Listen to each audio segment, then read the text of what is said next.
What's up, fam? It's your real estate plug, and today we're going to talk about the cost benefits of buying versus renting based on some local averages for Sacramento, California.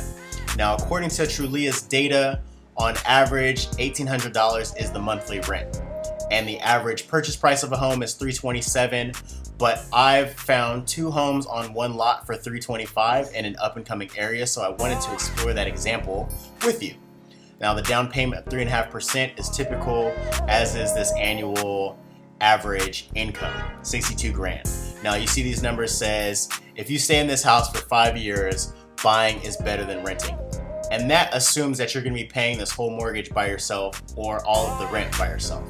But if you've got two homes on one lot, there's absolutely no need for you to be paying that whole mortgage by yourself, because you could be renting out one of those units.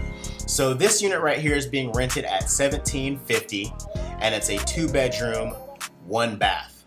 The other unit on the lot is a 1-bedroom, 1-bath with a bonus room. So technically it's a 2-bedroom, 1-bath.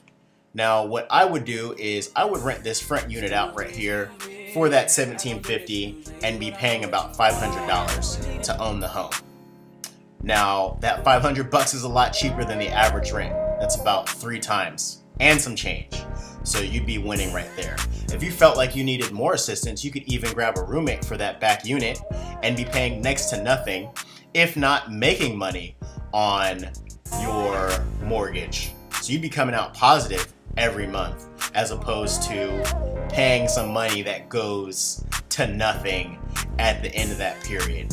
And a lot of benefits that people overlook when they own a home is the tax write-offs. Things can be written off, such as your mortgage interest, private mortgage insurance, points, home equity loan interest can be written off, as well as your property taxes. If you're self-employed or have a side job where you're using your home as an office, that can also be written off, that home office deduction. Selling costs, capital gains in many cases can be written off, as well as your mortgage tax credit. So these are all things that would make it much cheaper for you to buy versus rent. Now, many people say, what about the interest rates? If I'm buying a home at this price, I know that I'm gonna have to pay interest on that and pay a little bit more than, just the purchase price of the home. That's correct. But just because you're renting doesn't mean that you're exempt from that interest.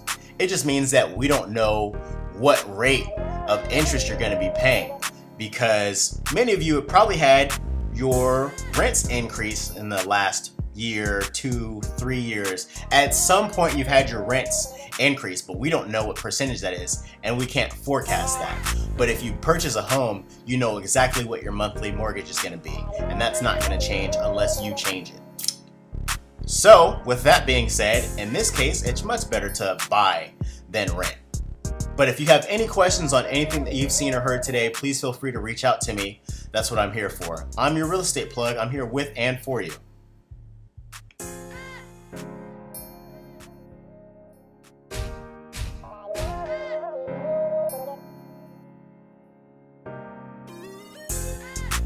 Excuse me, I don't do this usually, but I know what you need.